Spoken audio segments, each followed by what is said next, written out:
Bihar police new notification आ चुका है और यह किसके लिए है तो इस वीडियो में हम आपको क्लियर कर देंगे।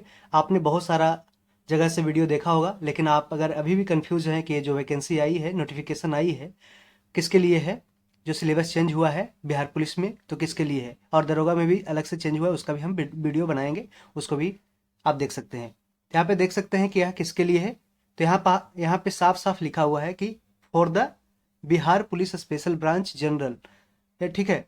तो बिहार पुलिस स्पेशल ब्रांच के लिए जो नोटिफिकेशन जारी किया गया है, किसके द्वारा, तो government of Bihar home department police branch का ये नोटिफिकेशन है और ये 15 मार्च को जारी किया गया कल। ठीक है।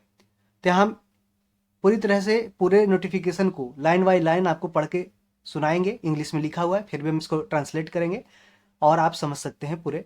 तो देख देख सकते हैं यहाँ पे लिखा है कि इन exercise of the powers conferred by the section 55 and 94 of the Bihar Police Act 2007, read with the provision under Article 309 of the Constitution of India, the Governor of Bihar is placed to make the following rules for the Bihar Police Special Branch। यानी Bihar police special branch के लिए बिहार के राज्यपाल है जो एक है जो नोटिफिकेशन रूल्स जारी किए हैं। इसका शॉर्ट टाइटल एंड कमेंट्स में देख सकते हैं कि this rules shall be called Bihar police special branch constable. ठीक है। रूल्स 2024 के लिए बनाया गया है स्पेशल ब्रांच के लिए Bihar police. It shall apply to the whole of the state of Bihar, यानी कि पूरे राज्य बिहार के लिए अप्लाई होगा। It shall come into force with immediate effect, और ये जल्द ही है जो इमीडिएट इफेक्ट से जारी किया जाएगा। देख सकते हैं यहाँ पे कह रहा है कि government means the government of Bihar, department home department police branch, selection board central selection board रहेगा कांस्टेबल रिक्रूटमेंट के लिए, अप्लाई अपॉइंटिंग अथॉरिटी रहेगा means an officer of the rank of superintendent of police, SP rank के रहेगा जो appointing authority रहेगा। Cadre cadre means Bihar police special branch constable. ठीक है, इसको याद रखें, जनरल क्लोज कैडर है। कॉन्स्टिट्यूशन ऑफ कैडर देख सकते हैं कि इसमें कैसे कैसे स्ट्रक्चर रहेगा कैडर का। कह रहा है कि कांस्टेबल जो एक नॉन गेस्टेड है और इसका बेसिक ग्रेड रहेगा, हवलदार जो नॉन गेस्टेड और first promotion level, assistant sub inspector of police यानी कि एएसआई सिंगल स्टार, ये नॉन गेस्टेड रहेगा और ये सेकंड प्रमोशन लेवल पे बनेगा कांस्टेबल से। ये हायरार्की बता दिया। फिर कह रहा है कि the sanction strength of various grades of post of this cadre shall be such determined by the state government from time to time, यानी कि समय के अनुसार है जो राज्य सरकार के द्वारा है जिसकी कितने इसमें वैकेंसी होगी, पोस्ट होगी, उसको बताया जाएगा। Accordingly the state government can revise the cadre strength from time to time by the way of post creation और पोस्ट एवोल्यूशन, यानी कि पोस्ट को घटा सकता है या पोस्ट को बढ़ा भी सकता है राज्य सरकार। नेक्स्ट कह रहा है कि the pay scale of different category of post of this cadre shall be the same as notified by the state government from time to time with respect to this cadre, यानी कि जो cadre के अनुसार है जो इसका salary जो बनेगा वो है जो चेंज हो भी सकता है, जैसा कि गवर्नमेंट चाहेगा तो समय के अनुसार बदल भी सकता है। In the light of a specific nature of work of the office of the work of the members of this cadre, the decision to give them other facility or incentive or allowances besides salary could be taken by the government, यानी कि जहाँ तक आपको बात रहेगी incentive या allowance या facility देने की, तो सारा है जो राज्य सरकार पर डिपेंड करेगा सैलरी के अलावा। Rules of Bihar police manual 1978 as amended Bihar police act 2007, the orders issued by the government others orders instruction issued at the level of police headquarters from time to time shall be applicable to the members of this cadre at par with the general Bihar police personal. तो आप इसको समझ सकते हैं कि है जो cadre के अनुसार है जिसको मैच कराया जाएगा। According to section 3 of Bihar police act 2007, this cadre shall be considered as its part of Bihar police and discipline of force shall be applicable at par with general Bihar police personal. जो ऐसे जो पहले वैकेंसी आती रही है जो जनरल बिहार पुलिस की, उसी के समतुल्य ऐसा रहेगा और उसी के अनुसार ये ट्रेनिंग भी इसका किया जाएगा। The appointment of employee of this cadre shall B for special branch, यहाँ देख रहे हैं स्पेशल ब्रांच के लिए ही अपॉइंटमेंट होगा और ये कैसे कैसे जो होगा उसका नोटिफिकेशन दिया गया है। In addition to the post allotted for the closed cadre in the special branch, posting और डिपुटेशन और ट्रांसफर ऑफ ऑफिसर और personal from other units or cadres of Bihar police can be done. Okay. All the year marked post of constable rank of this cadre shall be filled by direct recruitment on the recommendation of the selection board। तो selection board के अनुसार जो central selection board है उसी के द्वारा जो Bihar police जो स्पेशल ब्रांच का रिक्रूट करेगा उसी का अनुशंसा पे ही सारा है जो कांस्टेबल का रैंक के अनुसार फुलफिल किया जाएगा। The personnel of this cadre shall wear uniform as per provisions laid down in the Bihar police manual 1978 and this shall be recruited only for the special branch. जो इसका यूनिफॉर्म रहेगा वो Bihar police manual 1978 में जो लिखा है उसी के अनुसार रहेगा, और ये रिक्रूटेड भर्ती किया जाएगा सिर्फ स्पेशल ब्रांच में। और इसका वर्क क्या रहेगा तो देख सकते हैं कि वर्क है कि the work of the special branch is highly confidential, जो गुप्त रहेगा, और and is concern with the exchange of intelligence, यानी कि गुप्त सूचना के आधार पर रहेगा। Therefore no union or association of officers or personnel of this cadre can be either formed or can they participate in the election of any other police association or union or involve themselves in any of the activities of any other police association or union. यानी कोई भी आप association or union police का नहीं बना सकते, उसमें शामिल नहीं हो सकते, क्योंकि बहुत ही ज़्यादा स्पेशल ब्रांच का पुलिस का है और ये कॉन्फिडेंशियल रहेगा, और आपको इन्फॉर्मेशन है जो एक्सचेंज किया जाएगा इंटेलिजेंस का। इस तरीके से आपको है जो स्पेशल ब्रांच के अंदर आपको काम करना पड़ेगा। On the basis of the status of each category of this cadre, as on 1st April of every year, the Additional Director General of Police Special Branch shall get reservation calculation of the number of vacancies of constable of this cadre category wise as per the rules laid down, and after approval from the Director General of Police, Bihar shall take necessary action for the process of recruitment। यानी कि ADG है जो रहेंगे special branch के, वही सारे इसका reservation calculate करेंगे कितने वैकेंसी कैटेगरी वाइज मिलना चाहिए रिजर्वेशन के अकॉर्डिंग। इसमें करा है direct recruitment in the cadre. The selection of the candidate for appointment to the post of constables to be filled by the direct recruitment in this cadre shall be done by the central selection board. यानी constable recruitment through a competitive exam, एक exam होगा उसके द्वारा है जो direct आपका इसमें entry मिलेगा। A requisition shall be sent by the director general of police Bihar to the selection board in the prescribed proforma in which the number of reservation category wise vacant post shall be mentioned. यहाँ पे दिया जाएगा कि किसमें कितना vacant खाली है seat, उसी के अकॉर्डिंग है जो आपका है जो पोस्ट है जो निकाला जाएगा। द सेंट्रल सिलेक्शन बोर्ड जो कांस्टेबल रिक्रूटमेंट करेगा वो cell set question papers, conduct the written examination, appoint expert examiners to check answer sheets and recommend the successful candidate for the appointment.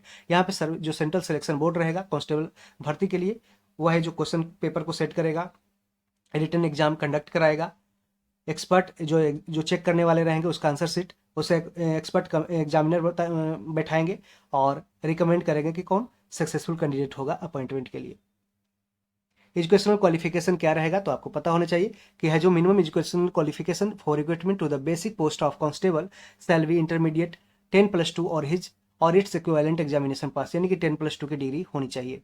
और उम्र क्या है, एज क्या है, the criteria of age for appointment to the post of constable in this cadre shall be same as prescribed by the competent authority from time to time for the post of constable in Bihar police. तो कह रहा है कि जो age criteria है वो है जो कांस्टेबल पोस्ट के लिए है जो इस कैडर में सेम रहेगा जैसा कि पहले आता रहा है, कांस्टेबल जैसे जो होता रहा है एग्जाम में वैसे ही सेम रहेगा। Based on the requisition received from the Director General of Police Bihar, the Central Selection Board Constable recruitment shall advertise the vacancies through widely circulated newspapers and through its official website। तो अपने official website या newspaper के माध्यम से है जो director general of police Bihar है जो सेंट्रल सिलेक्शन बोर्ड के जरिए है जो एडवर्टाइज करेंगे वैकेंसीज की कितनी वैकेंसीज आगे आनी है। The candidate shall have to strictly avoid by the instructions and conditions given in the advertisement. यानी कि जो यहाँ पे एडवर्टाइजमेंट में जो दिया रहेगा उसी के अनुसार है जो उसका बहाली कैंडिडेट का लिया जाएगा और उससे है जो जुड़े रहें इंस्ट्रक्शन से। सच एग्जामिनेशन फी एज में be fixed by the central selection board shall be charge from it the candidate. जो फिक्स किया जाएगा सेंट्रल सिलेक्शन बोर्ड के लिए जो एग्जामिनेशन फी वो है जो कैंडिडेट को देना पड़ेगा। Candidate shall submit their applications in the prescribed form as per the prescribed procedure in accordance with the terms and condition content in the advertisement published by the central selection board. और constable recruitment, तो जो constable recruitment सिपाही भर्ती के लिए central selection board जो notification जारी करेगा, जो वैकेंसी जारी करेगा और उसमें जो नियम और शर्तें लागू होगा एडवर्टीजमेंट में उसमें है जो कैंडिडेट है जो उसी के अकॉर्डिंग अपना फॉर्म को सबमिट कर पाएंगे। रिटन एग्जामिनेशन की बात हो तो the standard of the written examination shall be that of the 10th class matriculation level or its equivalent level of the Bihar school examination board and the question shall be objective type का question होगा। There shall be 2 question paper, 2 question paper होगा in the written examination. First question paper shall be of 100 questions of 100 marks in 90 minutes, यानी कि आपको है जो 1.5 घंटे के अंदर है जो आपको 100 क्वेश्चंस दिए जाएंगे 100 मार्क्स का सोल्व करने के लिए। द सेकंड क्वेश्चन पेपर रहेगा shall be of 100 questions of 100 marks in 90 minutes, same रहेगा। And both the papers 1 mark shall be given for each correct answer and 0.25 marks, यानी कि निगेटिव आपका 1/4 रहेगा, shall be deducted for each wrong answer, यानी कि हर एक गलत answer के लिए आपको 0.25 मार्क्स है जो डिडक्ट हो जाएगा। The subject and type of examination shall be as per the table given below, जो आपको नीचे दिया गया है। The answer book shall be duplicate, one copy of which shall be kept with the selection board and the other copy shall be given to the candidate. ये बहुत अच्छी बात है कि आपको पहले जो बिहार पुलिस और बिहार दरोगा का एग्जाम होता था उसमें है जो आपको है जो कोई भी आंसर कॉपी है जो कुछ नहीं दिया जाता था, लेकिन इस बार कह रहा है कि the answer book shall be in duplicate, one copy of which shall be kept with the selection board and the other copy be given to the candidate. Okay, तो ये बहुत ही अच्छी सुधार किया गया है। और एग्जामिनेशन का टाइप क्या रहेगा ये देख सकते हैं, यहाँ देख सकते हैं कि objective and multiple choice questions based examination होगा। और फर्स्ट पेपर में 100 मार्क्स 100 क्वेश्चंस, और एक क्वेश्चन का एक क्वेश्चन 1 मार्क्स का, और टोटल देख रहे हैं 100 मार्क्स का रहेगा। 90 मिनट्स टाइम दिया रहेगा। 0.25 है जो निगेटिव मार्किंग रहेगा। ठीक है। रीजनिंग एंड एनालिटिकल एबिलिटी से 50 क्वेश्चन पूछा जाएगा, 50 नंबर का। इंग्लिश ग्रामर भी पूछा जाएगा, कंप्रिहेंशन और ट्रांसलेशन को इसमें ऐड किया गया है, थोड़ा आपको इंग्लिश भी पढ़ना पड़ेगा, 30 नंबर का। हिंदी लैंग्वेज से 20 क्वेश्चन 20 मार्क्स का पूछा जाएगा, तो टोटल 50 30 80 20 100 हो गया। और there shall be deduction of 0.25 marks for every wrong answer. Second paper का होगा, उसमें क्या है कि ऑब्जेक्टिव एंड मल्टीपल चॉइस कोई भी क्वेश्चन रहेगा, तो सेकंड पेपर 100 मार्क्स का रहेगा। और इसमें है जो वही सेम प्रोसेस रहेगा, 1.5 घंटे का क्वेश्चन। तो जनरल स्टडी और करंट अफेयर के 50 मार्क्स रहेंगे question, 50 question. Mathematics quantitative aptitude के 30 क्वेश्चन रहेंगे, 30 मार्क्स के। और जीके का जनरल नॉलेज ऑफ बिहार से भी क्वेश्चन है जो पूछा जाएगा, 20 नंबर का। तो देयर शैल बी, और यहाँ पे 0.25 मार्क्स का निगेटिव ही रहेगा एवरी गलत रॉन्ग आंसर के लिए। तो यहाँ पे देख सकते हैं दोनों मिलाकर के आपको 180 क्वेश्चन रहेंगे और 200 मिनट्स का। ठीक है। और 0.25 निगेटिव रहेगा, इसको ध्यान रहे। आगे कह रहा है कि candidates who obtain less than 30% marks in the written examination shall be considered ineligible to the appear in the physical efficiency test, यानी कि आपको हर हाल में 30% मार्क्स है जो लाना ही पड़ेगा, यानी कि 200 नंबर का पेपर होगा। 200 का समझ सकते हैं कि 30% क्या होगा, तो 60 नंबर। तो 60 मार्क्स आपको है जो कम से कम 200 में लाना ही पड़ेगा, तब है जो आप है जो एग्जाम में, यानी कि पहले पेपर में 30 और दूसरे पेपर में 30, दोनों में 30-30 नंबर से ऊपर लाना पड़ेगा, तभी आप है जो फिजिकल एफिशिएंसी टेस्ट में अपीयर होगा। जो बाद में जो कट ऑफ जारी होगा वो तो अलग बात है। और फिर कह रहा है कि based on the marks obtained in the written examination, candidate shall be selected reservation category wise for physical efficiency test PET, which shall be thrice as far as possible of the number of vacancies advertised। तो जितने vacancy advertise किए जाएंगे उसका है जो 3 गुना result है जो आपको दिया जाएगा ऑन द बेसिस ऑफ जो मार्क्स ऑब्टेन करेंगे रिटन एग्जामिनेशन में, जो करेंगे कैंडिडेट उसके रिजर्वेशन कैटेगरी के अकॉर्डिंग हर कैटेगरी वाइज उसको है जो पीटी के लिए बुलाया जाएगा, 3 गुना कैंडिडेट को, 3 गुना को। और फिजिकल स्टैंडर्ड देख सकते हैं कि physical standard of the candidate shall be as per the criteria prescribed for the recruitment of constable to Bihar police with regard to height, chest and weight. जो जैसा बिहार पुलिस में जैसा होता रहा कि क्या इसका फिजिकल स्टैंडर्ड होगा वैसा ही सेम रहेगा इसमें भी, हाइट और चेस्ट और वेट के मामले में। The candidate who are not found eligible as per the prescribed criteria shall be considered unsuccessful. और जो है जो इस क्राइटेरिया में मैच नहीं कर पाएगा उसे है जो असफल घोषित किया जाएगा। No marks shall be prescribed for physical standard. और देखिए पूरा, अब जो पहले पीईटी के लिए आपको है जो मार्क्स दिया जाता था, अब है जो पीईटी इसमें है जो पीईटी में कोई भी मार्क्स ऐड नहीं होगा। ठीक है। आप है जो रिटन एग्जाम में जितना अच्छा परफॉर्म करेंगे उसी के अकॉर्डिंग आपका मेरिट बनेगा। क्वालिफिकेशन कह रहा है कि फाइनल मेरिट, देखिए कह रहा है साफ साफ कि final merit list shall be prepared based on written examination. जो रिटन एग्जामिनेशन होगा, लिखित परीक्षा होगा, उसी के आधार पर है जो फाइनल मेरिट बनाया जाएगा इसमें स्पेशल ब्रांच कांस्टेबल में। और उसमें है जो पहले जैसे फिजिकल जो जनरल बिहार पुलिस का एग्जाम होता है उसमें है जो रिटन एग्जाम का कोई महत्व नहीं होता है, वो बस क्वालिफाइंग होता है। और जैसे ही आप क्वालिफाई कर लेते हैं उसके बाद है जो आपका पीटी में जितना फिजिकल एफिशिएंसी टेस्ट में मार्क्स बनेगा 100 मार्क्स में, तो उसी के आधार पर आपका है जो कट ऑफ जाता था, लेकिन इसमें है जो रिटन एग्जामिनेशन पे कट ऑफ बनेगा। Reservation category wise minimum qualifying marks shall be the same as prescribed from the time to time by the central administration department government of Bihar. Preparation of merit list कैसे बनेगा, तो reservation category wise merit list of the finally successful candidate shall be prepared on the basis of marks obtained in the written examination. तो जिस तरीके से written examination में marks obtain किया जाएगा कैंडिडेट के द्वारा, उसी के द्वारा रिजर्वेशन कैटेगरी वाइज उसका है जो मेरिट लिस्ट बनाया जाएगा। इन द इवेंट ऑफ 2 और more successful candidate obtaining equal marks, यदि दो या दो से अधिक है जो कैंडिडेट मार्क ला रहे हैं बराबर, तो their place in the merit list shall be determined on the basis of their date of birth. तो डेट ऑफ बर्थ के अनुसार उसका मैच कराया जाएगा। That is the candidate senior in age shall be given higher position in the merit list. जो senior रहेगा candidate उसका है जो पहले उसका नाम आ जाएगा, मेरिट लिस्ट बन जाएगा।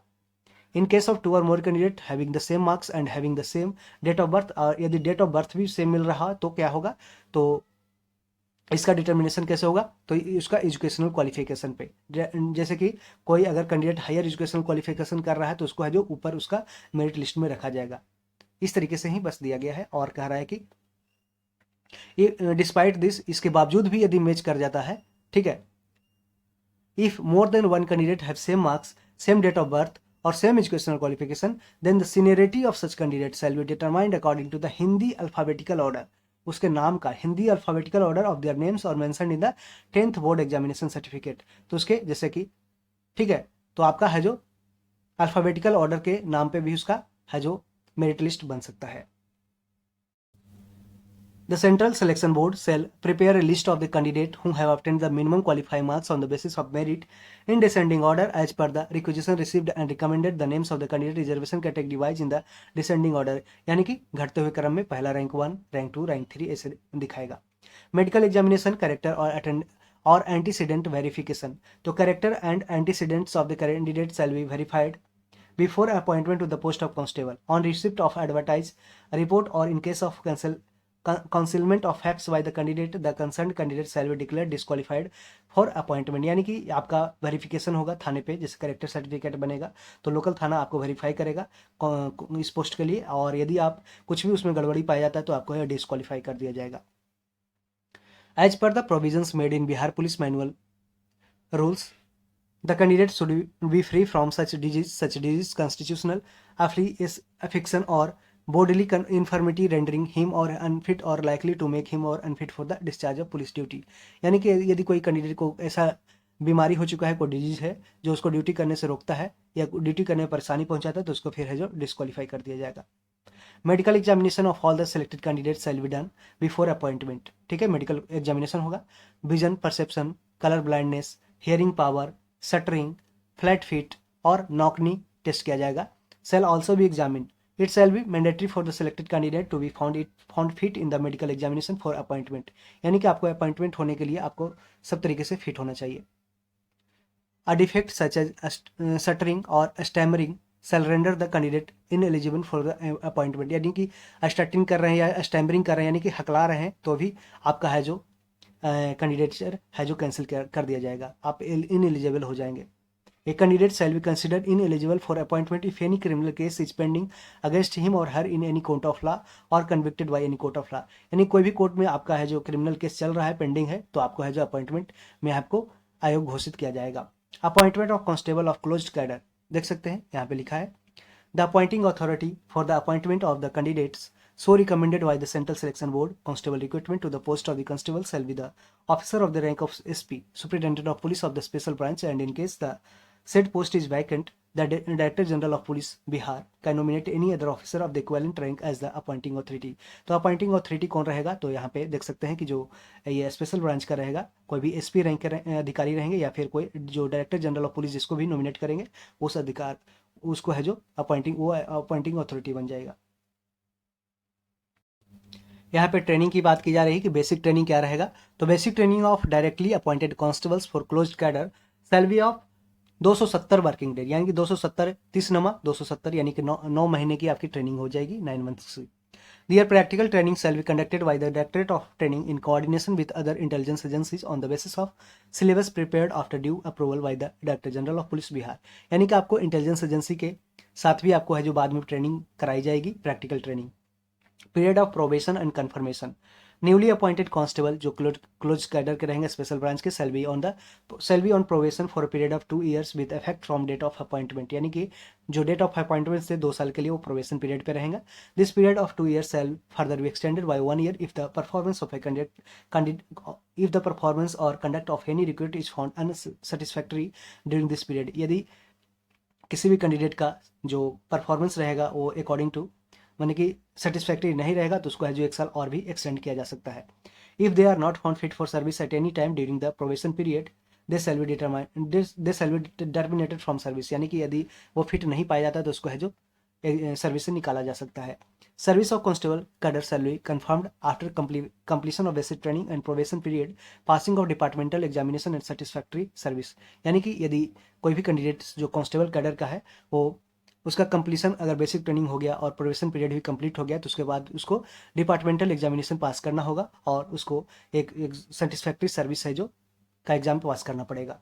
Departmental examination. It shall be mandatory for all the newly appointed constable in the special branch closed cadre to pass the Hindi noting and drafting test to be conducted by the Cabinet Secretariat, Official Language Department, Government of Bihar, and Computer Efficiency test to be conducted by the NIELIT. Second and further increment of salary shall be given only after passing the above examination. यानी कि जो आपका examination departmental examination तभी पास करने के बाद ही है जो आपको कुछ सैलरी में इंक्रीमेंट किया जाएगा। Seniority the inter se seniority of the constables close cadre shall be determined according to the pro rata addition of the marks so addition in the written examination conducted by the central selection board constable recruitment and the marks obtained in basic training, और जो basic training में आपके marks आपके द्वारा लाया जाएगा या फिर जो रिटन एग्जामिनेशन में आपके द्वारा मार्क्स जिस तरीके से लाया जाएगा उसके अकॉर्डिंग में पहले है जो पहले ही बता दिया कि आपका सीरियल ऑर्डर बनेगा, मेरिट के सीरियल ऑर्डर, उसी के आधार पर है जो आपका सीनियर और जूनियर का ऑर्डर रैंक तैयार किया जाएगा। रिजर्वेशन कह रहा है The provision as determined by the state government from time to time shall be applicable with respect to reservation for appointment and promotion to the post of this cadre। तो यहाँ पे reservation है जो appointment और promotion के लिए category wise आपको है जो जिस तरीके से कॉन्स्टिट्यूशन में दिया है उसके अनुसार आपको रिजर्वेशन दिया जाएगा और उसी के अनुसार आपका अपॉइंटमेंट और प्रमोशन में भी किया जाएगा। डिपार्टमेंटल प्रमोशन कब होगा?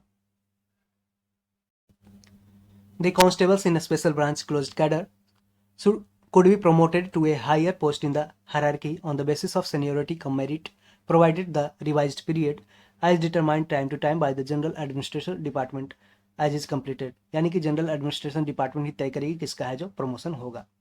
Promotion shall be given on the basis of seniority cum merit criteria which shall be considered based on recommendation of the departmental promotion committee। Eligibility criteria for the promotion shall include confidential character appraisal, departmental examination, यानी कि departmental examination या फिर confidential जो आपका character appraisal जो report बनेगा उसके according भी आपका प्रमोशन है जो तय किया जाएगा किसके द्वारा? डिपार्टमेंट प्रमोशन कमेटी के द्वारा। ठीक है, आगे बढ़ते हैं। और ये डिपार्टमेंट प्रमोशन कमेटी क्या है? तो डिपार्टमेंट प्रमोशन कमेटी क्या करेगा? Shall be constituted by the department by separate order, यानी कि एक सेपरेट ऑर्डर के लिए द्वारा है जो डिपार्टमेंट के द्वारा है जो डिपार्टमेंट प्रमोशन कमेटी है जो बनाया जाएगा। Government general administration department could decide about the matter of promotion from time to time on the basis of completion of fixed pay basic period, यानी कि जो गवर्नमेंट डिसाइड करेगा कि किस तरीके से जो समय के अनुसार है जो प्रमोशन होगा, जो भी फिक्स्ड पे बेस्ट पीरियड जो आपका है जो बेसिक जिस तरीके से पेमेंट मिलता है जिस फिक्स्ड पीरियड में उसके बाद है जो आपका किस तरीके से आगे प्रमोशन किया जाए। In the initial years it shall take time to fill the vacancies of promotional post, therefore during the transition period which shall be for a maximum of 6 years these posts shall be filled from the general police personnel of Bihar police. तो कुछ Bihar police से भी जो general recruitment होता है उससे भी है जो इसमें है जो वैकेंसी को फुलफिल किया जाएगा 6 सालों के लिए। यहाँ कह रहा है कि residuary matters which are not covered by this rules or any other issued there under such matters shall be governed by the provisions of Bihar service cadre और रूल्स और रेजोल्यूशन और बिहार पुलिस मैनुअल और Bihar police act 2007 whichever is applicable to the equivalent post in the state government. तो कुछ जो matter रहेगा वो है जो इस स्टेट गवर्नमेंट के द्वारा तय किया जाएगा, आपको इसको कुछ समझना नहीं है। Interpretation if any doubt arises with respect to the interpretation of any provision of these rules, the interpretation done by the concerned home department police branch in consultation with the law department shall be final। यानी कि police department, home department और law department के साथ जो consultation होकर के जो final decision बनेगा, कुछ भी डाउट हो तो वही है जो फाइनल होगा। और ये बिहार राज्यपाल के आदेश से दिया गया है। देख सकते हैं किरणमाला पवरिया सरकार के अवर सचिव के द्वारा बताया गया है। तो फ्रेंड्स यही है, आप देख सकते हैं ये 15 मार्च 2024 यानी कि कल ये सरकार के अवर सचिव के द्वारा साइन किया गया है, नोटिफिकेशन है।